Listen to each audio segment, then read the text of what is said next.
అలాగే నా పేరు మహేంద్ర వెంకట మై ఛానల్ ఇప్పుడు కారణం మన ఛానల్ సబ్స్క్రైబ్ చేసుకోకపోతే ఇప్పుడే సబ్స్క్రైబ్ చేసుకోండి, పక్కన బెల్ ఐకాన్ ఆన్లో పెట్టుకోండి. నా ఫర్దర్ వీడియోస్ మిస్ అవ్వకుండా చూడొచ్చు.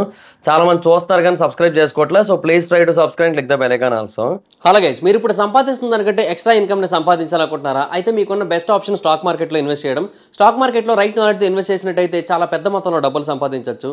అయితే స్టాక్ మార్కెట్లో ఇన్వెస్ట్ చేయాలంటే మీకు ఖచ్చితంగా ఒక డీమాట్ అకౌంట్ కావాలి. డీమాట్ అకౌంట్ ఇవ్వడానికి ఇండియాలో చాలా కంపెనీస్ ఉన్నప్పటికీ కూడా Upstox is the one of the best company.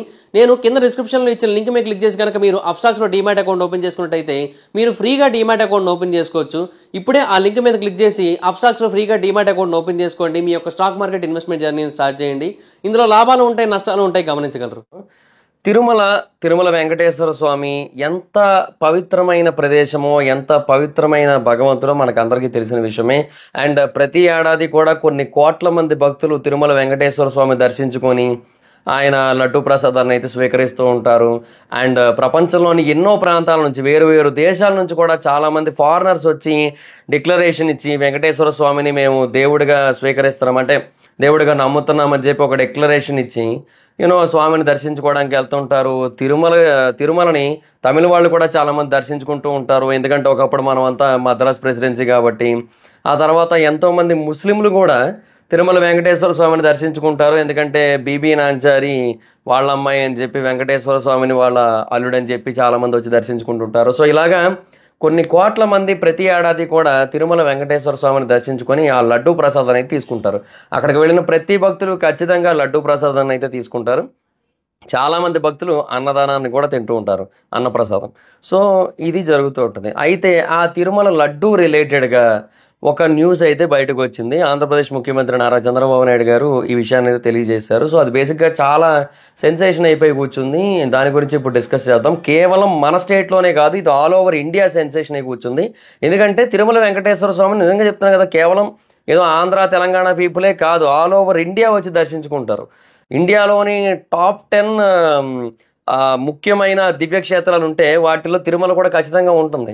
So అదనమాట లిస్ట్ తీసినట్టయితే. సో అందుకనే నేషనల్ వైడ్గా ట్రెండ్ అవుతోంది ఈ విషయం ఇప్పుడు ప్రస్తుతానికి. సో అందుకే దీని గురించి డిస్కస్ చేద్దాం. ఇంతకీ ఆయన చెప్పిన విషయం ఏంటంటే, చంద్రబాబు నాయుడు గారు తిరుమల శ్రీవారి ఆలయంలో ఉన్న లడ్డూ ప్రసాదం ఏదైతే ఉందో దాంట్లో నెయ్యి బదులుగా, అంటే నెయ్యితో లడ్డూ చేస్తూ ఉంటారు కదా, నెయ్యికి బదులుగా యానిమల్ ఫ్యాట్ని వాడారు. దాన్ని ఉపయోగించి లడ్డూని అయితే తయారు చేశారు.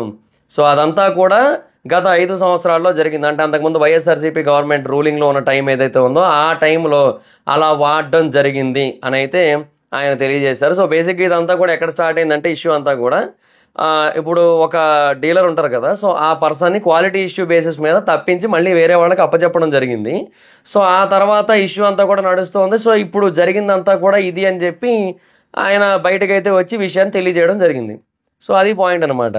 అంటే ఇక్కడ 2 రకాల ఆస్పెక్ట్స్ ఉంటాయి.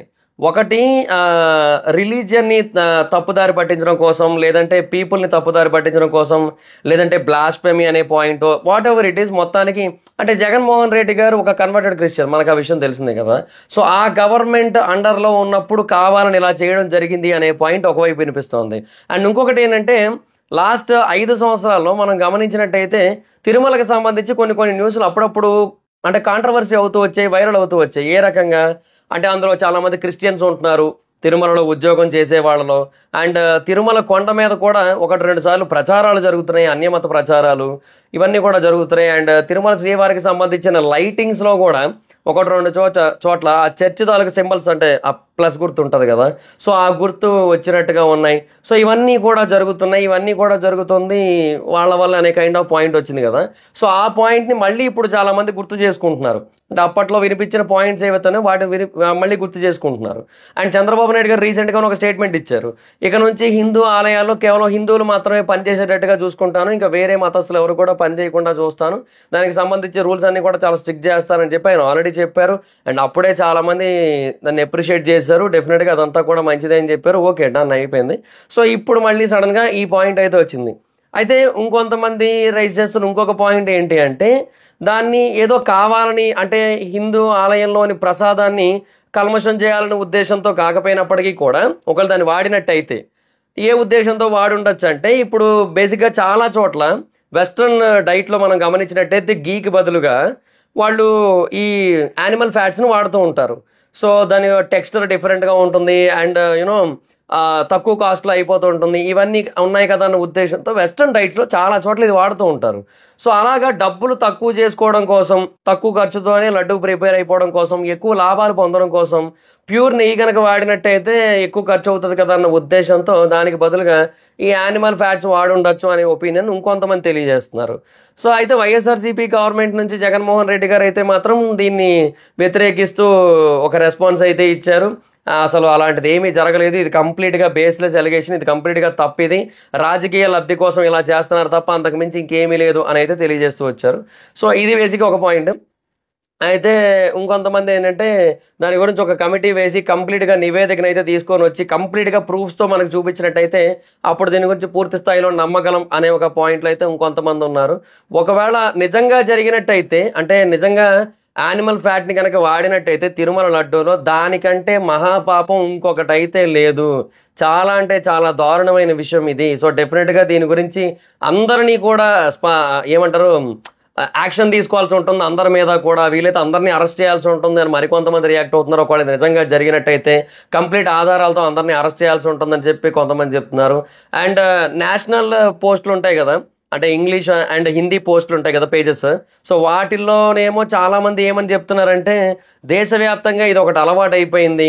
యూనో హిందువుల నమ్మకాలని, హిందూ మతాన్ని తక్కువ చేయడం అండ్ వాళ్ళని అవహేళన చేయడం, లేదంటే ఇలాగా వాళ్ళకి చెడు చేయడం, ఇదంతా కూడా అలవాటు అయిపోయింది. సెక్యులర్స్కి కానీ లేదంటే వేరే మతస్థులకు కానీ ఇప్పుడు ఇదంతా కూడా కామన్ అయిపోయింది. సో అది మనం చూస్తూ ఊరుకుంటూ ఉండడం వల్లనే మనం అలా ఉన్నంతకాలం ఇలాగే ఉంటుంది, మనం తిరగబడాల్సి ఉంటుంది, మనం ఖచ్చితంగా దీని మీద చాలా గట్టిగా రెస్పాండ్ అవ్వాల్సి ఉంటుందని అయితే ఇంకొంతమంది ఒపీనియన్ అయితే తెలియజేస్తున్నారు. ఎందుకంటే బేసిక్గా ఇప్పుడు తిరుమల లడ్డు అనేది చాలా పవిత్రమైనదబ్బా. సో దాంట్లో జంతువులది అంటే అది ఇంకా నాన్ వెజ్ లాగా మారిపోయినట్టే కదా. ఇప్పుడు యానిమల్ ఫ్యాట్స్ అనేవి డెఫినెట్గా ఇంకా అట్లాగే ఫీల్ అవుతారు ఖచ్చితంగా. సో అది సిచ్యువేషన్ అనమాట. సో అందువల్ల ఏంటంటే డెఫినెట్గా చాలా వర్స్ట్ కేస్ సినారియో అని చెప్పొచ్చు ఇదైతే మాత్రం. ఒకవేళ ఇది నిజంగా జరిగినట్టయితే నాన్ వెజ్లో ఫీల్ అవడం ఏముంది, అది ఇంకా అదేలేండి. కానీ బట్ ఒకవేళ ఇది నిజంగా కనుక జరిగినట్టయితే మాత్రం శిక్ష పడాలని అయితే అందరూ కూడా కోరుకుంటున్నారు. సో అది మరి సిచ్యువేషను. ఏదైనా సరే నారా చంద్రబాబు నాయుడు గారు ఇచ్చిన ఈ స్టేట్మెంట్ ఏదైతే ఉందో ఇది ఇప్పుడు దేశవ్యాప్తంగా ఒక పెద్ద డిస్కషన్ కారణమైంది. బట్ ఒకటైతే వాస్తవం, చంద్రబాబు నాయుడు గారు ఖచ్చితంగా హిందూ ఆలయాల విషయంలో చాలా స్ట్రిక్ట్గా ఉంటున్నారు. అంటే అది పవన్ కళ్యాణ్ గారి వల్ల కూడా అయి ఉండొచ్చు. ఎందుకంటే పవన్ కళ్యాణ్ గారు డెఫినెట్గా హిందూ ఆలయాలకు సంబంధించి చాలా స్ట్రిక్ట్గా ఉండడం, చాలా జాగ్రత్తలు తీసుకోవడం ఇవన్నీ కూడా చేస్తారు. ఎందుకంటే ఆయన చాలా పెద్ద భక్తుడు. ఆయన చాలాసార్లు మాలలు వేసుకొని చాలాసార్లు చాలా గుళ్ళకు వెళ్ళి దర్శించుకున్న సందర్భాలు మనం చూసాం. సో ఆయన కూడా ఖచ్చితంగా ఈ విషయంలో చాలా స్ట్రిక్ట్గా ఉంటున్నారని అయితే అర్థమవుతుంది, డిప్యూటీ సీఎం కాబట్టి ఆయన. సో అలాగా ఇక్కడ నడుస్తోంది. సో డెఫినెట్గా టెంపుల్స్ విషయంలో అయితే మాత్రం ఈ గవర్నమెంట్ అయితే మాత్రం చాలా బెటర్గానే ఉంది. అండ్ ప్రీవియస్ గవర్నమెంట్ కొంతవరకు నెగ్లెక్ట్ చేసింది, అదైతే కనబడింది చాలా వరకు క్లియర్గా. అండ్ కొన్ని మిస్టేక్స్ కూడా జరిగాయి, వాటిని కూడా చూసి చూడట్టు వదిలేశారా లేదంటే కావాలని చేశారా ఏమో మరి. బట్ జరిగాయి కొన్ని మిస్టేక్స్ అయితే. అదే చెప్తున్నా, అన్యమత ప్రచారాలు కానీ లేదంటే వేరే మతస్థులు తిరుమల లాంటి పెద్ద పెద్ద దేవస్థానాల్లో పనిచేయడం కానీ ఇట్లాంటివి జరిగాయి. సో మరి ఇంకా వీళ్ళు ఇంత స్ట్రిక్ట్గా ఉంటున్నారు, ఇంత పర్ఫెక్ట్గా ఉంటున్నారు ఆలయాల విషయంలో కదా. సో మరి వీళ్ళు ఇలాంటి పాయింట్ రైజ్ చేశారంటే అబద్ధం ఎందుకు అవుతుంది అనే బేసిస్ మీద కొంతమంది ఉన్నారు. అయితే వేరే వాళ్ళని తీసేసి మళ్ళీ నందినికి ఇచ్చారు, అది వాళ్ళకి సంబంధించింది. సో దాని గురించి ఇష్యూ అవుతోంది. సో దాని నుంచి సైడ్ ట్రాక్ చేయడం కోసం ఇట్లా చెప్తున్నారు ఇంకొంతమంది అంటున్నారు. సో ఏది ఎగ్జాక్ట్గా వాస్తవం అనేది కొన్ని ప్రూఫ్లతో పాటు బయట పెట్టిన తర్వాత సంబంధిత వ్యక్తులు ఎవరైతే ఉన్నారో వాళ్ళని అరెస్ట్ చేసిన తర్వాత మనకు కంప్లీట్ క్లారిటీ అయితే వస్తుంది. సో మీరేమనుకుంటున్నారు? నిజంగానే అలా చేసి ఉండొచ్చు ప్రీవియస్ గవర్నమెంట్ టైంలో అనుకుంటున్నారా, లేదనుకుంటున్నారా? మీ అభిప్రాయాన్ని కింద కామెంట్ సెక్షన్ తెలియజేయండి. So that's it, this the video కానీ మీకు నచ్చినట్లయితే లైక్ చేయండి, వీడియో షేర్ చేయండి. ఎప్పుడో కారణం మన ఛానల్ సబ్స్క్రైబ్ చేసుకోకపోతే ఇప్పుడే సబ్స్క్రైబ్ చేసుకోండి, పక్కన బెల్ ఐకాన్ ఆల్లో పెట్టుకోండి. నా ఫర్దర్ వీడియోస్ మిస్ అవ్వకుండా చూడొచ్చు. చాలా మంది చూస్తున్నారు కానీ సబ్స్క్రైబ్ చేసుకోవట్లేదు. So please try to subscribe, click the bell icon also. నా ఇన్స్టాగ్రామ్ ఐడి జబర్దస్త్ మైత్రి, అక్కడ కూడా వచ్చినట్టు ఫాలో అవ్వచ్చు. Thank you so much guys. బాబా, meet next video. Bye bye.